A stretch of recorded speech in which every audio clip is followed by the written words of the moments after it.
ఇంత చింతపండు, ఇంత రాళ్ళ ఉప్పు 2 తీసుకొని కచ్చపిచ్చ దంచి దాన్ని జామ ఆకులో పెట్టుకొని తింటే మస్తు కమ్మగుంటది. అబ్బా! చెప్తుంటేనే నోట్లో ఊరిలొస్తున్నాయి అన్నట్టు జామ ఆకులంటే యాదకొచ్చింది. ఇక చూడుర్రి వాటి కథ చిన్నగా లేదు ఇప్పుడు.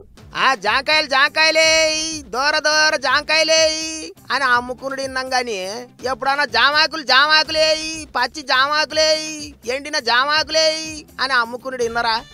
జామాకులు ఎవరు కొంటారు అనుకోకుర్రి. పొట్లం గట్టి అమ్ముతుంటే కండ్లకు అద్దుకొని కొనేటోళ్ళు ఉన్నారు. ఆన్లైన్ అంగట్లే జామాకులకు తప్పేదారి గిరాకున్నది ఇప్పుడు.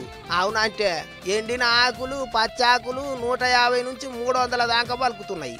పాకెట్లలో ప్యాకింగ్ చేసి ఆన్లైన్లో అమ్ముతుండ్రు. అందుట్లో కూడా 100% ఆర్గానిక్ జామాకులు అని చెప్పి అమ్ముతుండ్రు. కరంగా చెప్పాలంటే జామాకులు చేయంగా చాలా రోగాలు తక్కువైతాయని వెనకటోళ్ళు చెప్తుంటారు.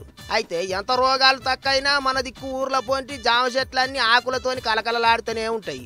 ఏదో అప్పుడప్పుడు తప్పితే ఎప్పుడు వాటి జోలికే పోరు. కానీ ఆన్లైన్ అంగట్లే మాత్రం కొలిసి చిన్న చిన్న ప్యాకెట్లను 200-300కు అమ్ముడే మస్తు గమ్మతున్నది అనుకుంటారు ఇప్పుడు పబ్లిక్.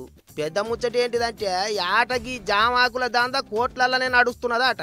అందుకే సోషల్ మీడియాలో ఇప్పుడు జామాకుల కథ గట్టిగానే తిరుగుతుంది.